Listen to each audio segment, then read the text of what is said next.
Welcome to episode 88 of Gods and Heroes of Ancient Greece. My name is MyLinda Butterworth, and today we continue with the tales of Troy and the story of Apollo Revives Hector. The Trojans did not stop until they had reached their chariots. They were bewildered and pale with fear. And now Zeus awoke on the peak of Ida and lifted his head from Hera's lap. Abruptly, he sprang up and at a glance took in the scene below. Trojans fleeing, Argives in hot pursuit. In their ranks he saw his brother Poseidon. He saw Hector on his way to the city, and now the chariot halted. He was taken from it and laid on the ground, and his friends surrounded him. The wounded son of Priam was unconscious. His breaths came in gasps, and he spat blood, for it was no mean hero who had struck him. Full of pity, the eyes of the father of gods and men rested upon him. Then he turned to Hera, and his face darkened. "Deceiver," he said to her threateningly, "what have you done? Are you not afraid that you will be first to suffer for your crime? Have you forgotten how you once hung in mid-air, your feet bound to two anvils, your hands tied with a golden chain, and no dweller on Olympus could draw near to you without being hurled down to earth by me?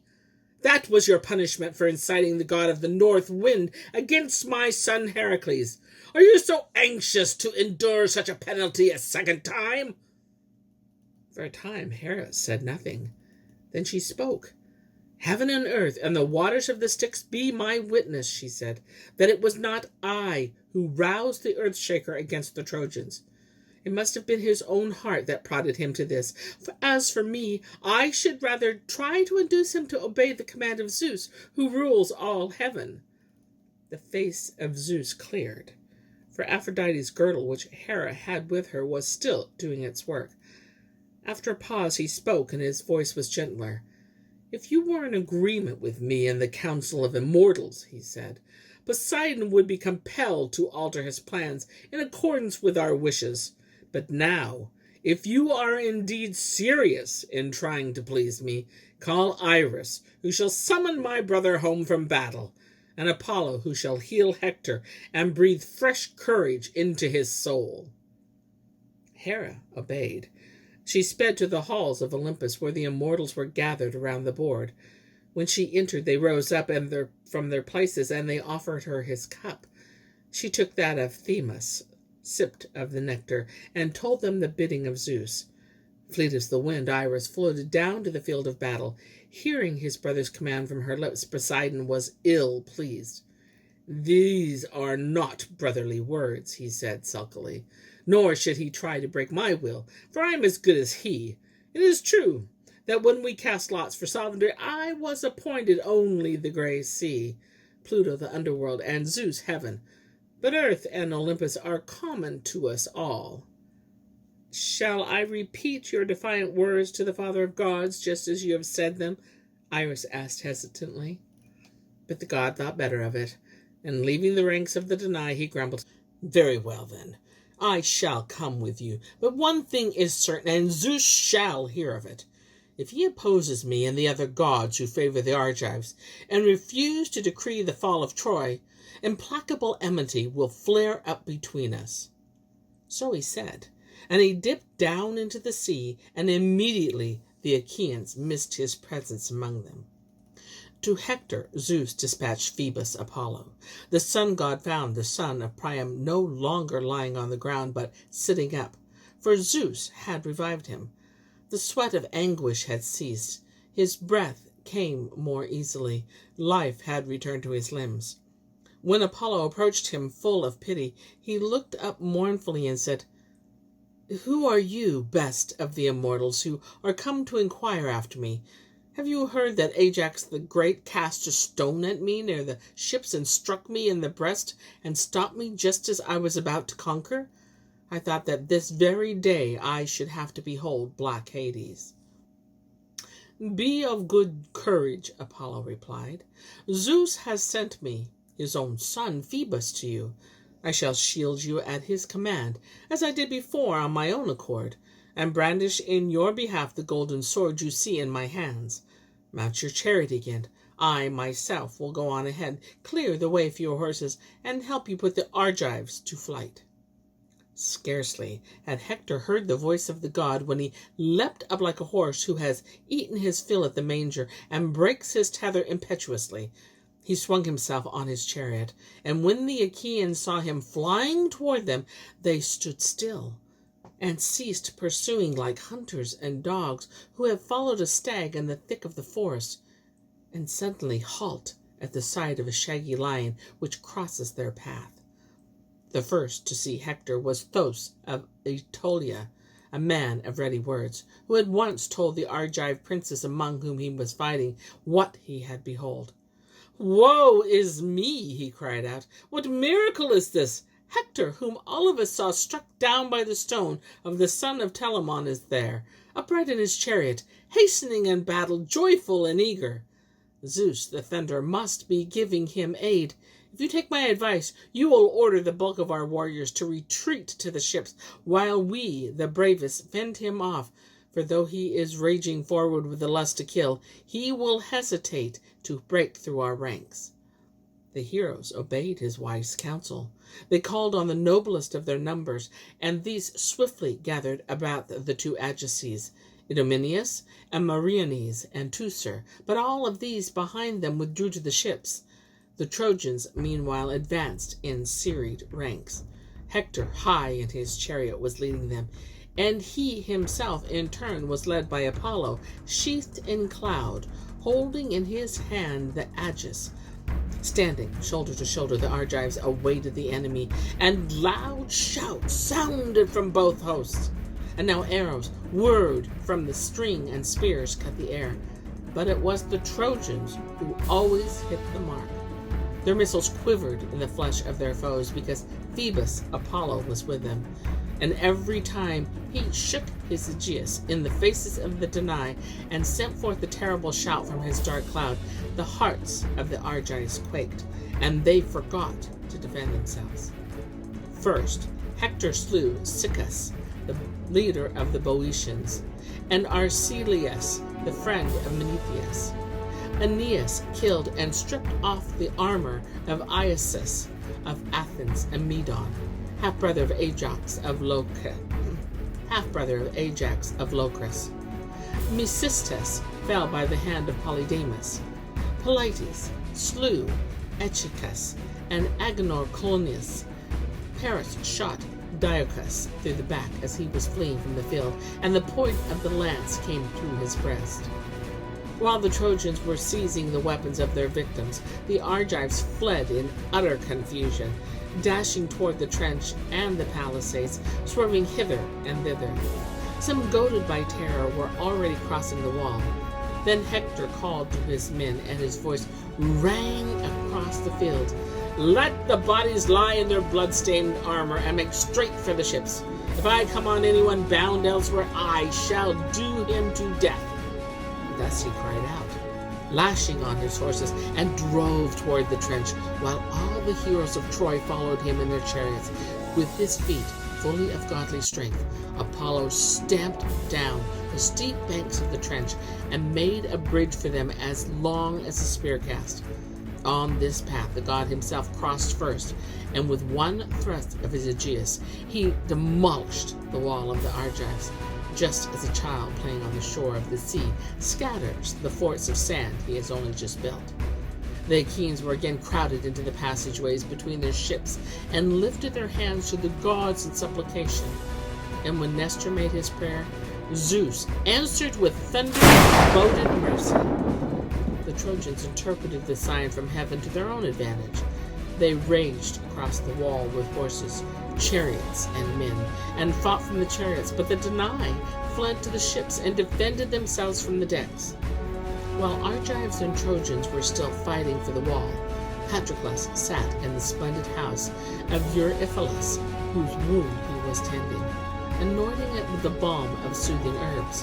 When he heard the Trojans crossing the wall and the Acheans fleeing with loud cries of distress, he struck his thigh with the flat of his hand, and his voice was troubled.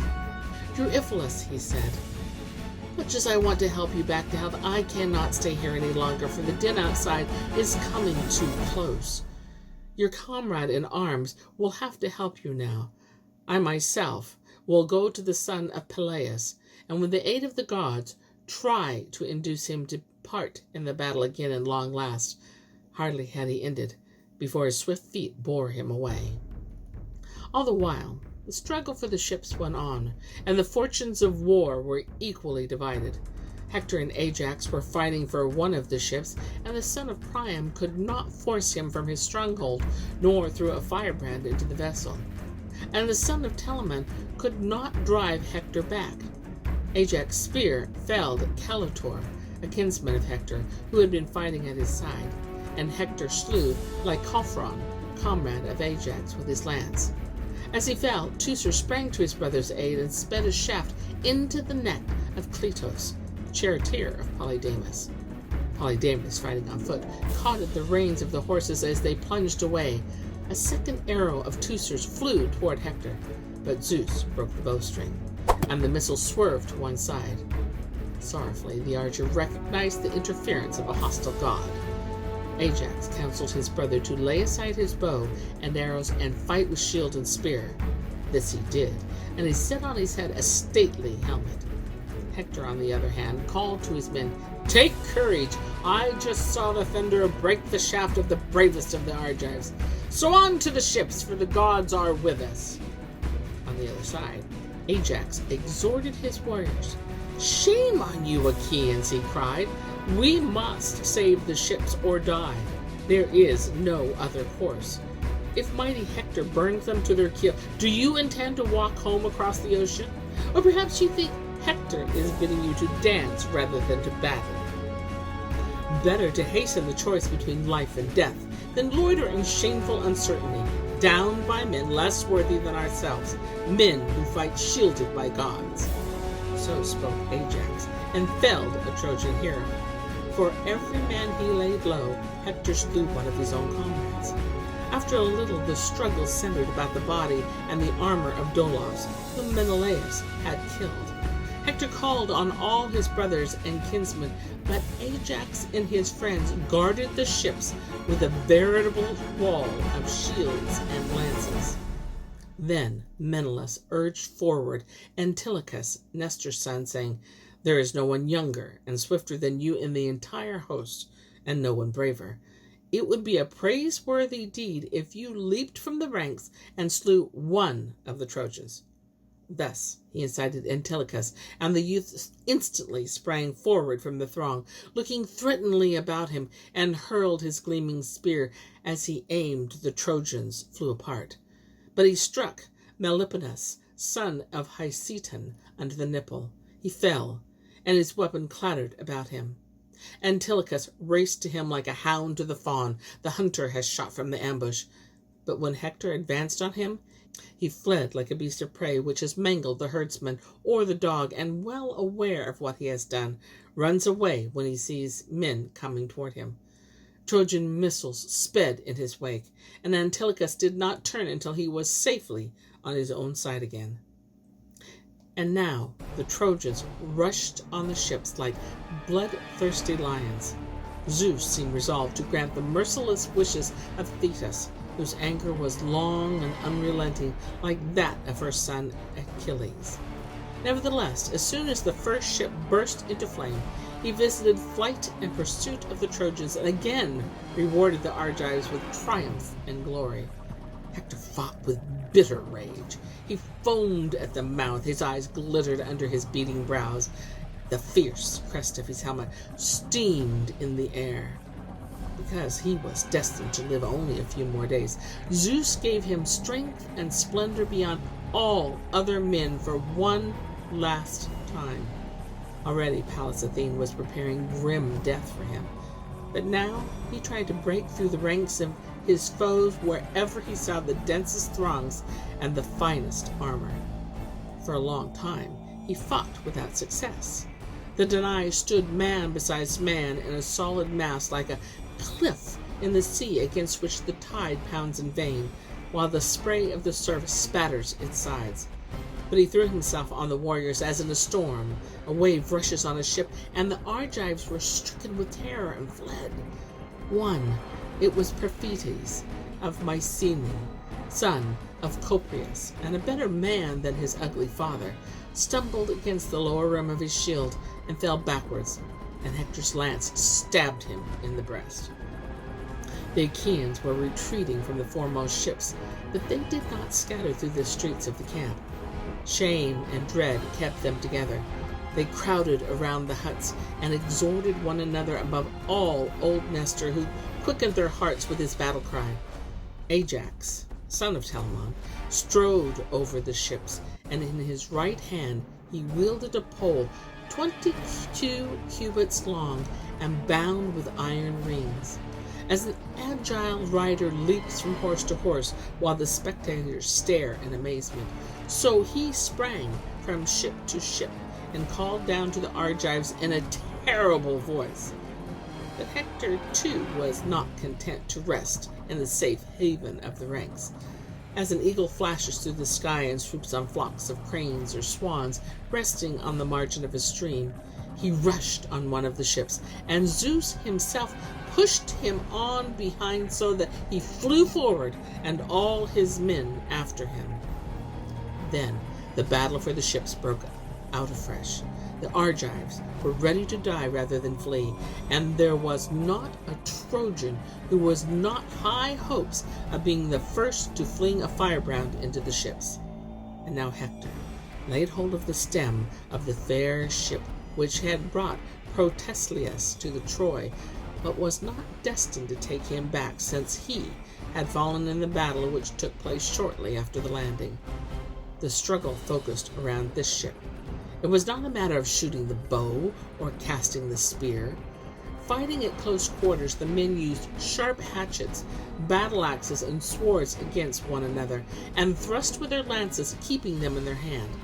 Many a good sword slipped from lifeless fingers, or fell from the shoulder of a fighter, and the earth ran with blood. But Hector, once having seized the stern, held fast to it and cried, "Now bring the brands and raise the battle cries, for Zeus has given us a day which shall make return to us for all that has gone before. On and take the ships which have caused us so much suffering. Not one of our elders would restrain us from using this moment to the full. Zeus himself bids us go." Even Ajax could no longer withstand Hector's attack. The missiles came too hard and fast. He drew back a little and swung himself to the bench at the rudder, but never did he cease watching where he might fend off the foe, and he brandished his lance against the Trojans, drawing closer with the brands. At the same time, he spoke to his friends in a thundering voice. "Be men," he called to them, "or do you think there are others behind the ship, others who will help you, or a stronger wall to shelter you? You have no cities to flee to like Trojans.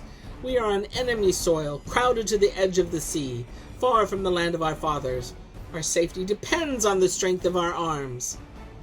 Thus he spoke and thrust with his lance at every Trojan, advancing with a brand, so that soon 12 bodies lay on the ground before him. And here is where I end my tale for today. But I'll be back with more tales. Many more tales. Until then, my friends, enjoy the journey.